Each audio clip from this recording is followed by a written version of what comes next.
Hello everyone, good morning, welcome back to my channel. আশা করি তোমরা সকলে খুব ভালো আছো, আমিও খুব ভালো আছি। আর এদিকে দেখো, আমার সাথে সাথে পুচকুসোনাও ঘুম থেকে উঠে পড়েছে।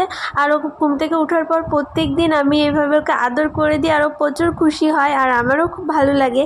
এরপর পুচকুসোনাকে আমি ফ্রেশ করে দিলাম, তারপরে ঘরে এসে ঘরের যে বাকি কাজগুলো ছিল সেগুলো করে নিচ্ছি। কালকে একটু বাজার গেছিলাম বিকালে, তো এই কুর্তিটা পরে গেছিলাম, তো সেটা আর কালকে গুছানো হয়নি, আজকে গুছিয়ে আবার জায়গা মতন রেখে দিলাম। এরপরে আমি ঘরের বাকি কাজগুলো করে নিয়ে আমি ঘরটাকে ভালো করে ঝাড় দিয়ে দিই। তো মোটামুটি কাজ করে এখন করে নিচ্ছি ব্রেকফাস্ট। আর আজকে ব্রেকফাস্টে আছে হচ্ছে দুধ আর চিরা। তো খাওয়া দাওয়ার পর এখানে চলে আসলাম পুচকুসোনার জামা কাপড়গুলো কাচতে। তো পুচকুসোনার জামা কাপড়গুলো কাচার পর আমি ডেটল জলে ভালো করে ধুয়ে নিই। এরপর পুচকুসোনাকে স্নান করিয়ে আমিও স্নান পুজো সেরে চলে আসলাম সোজা লাঞ্চ করতে।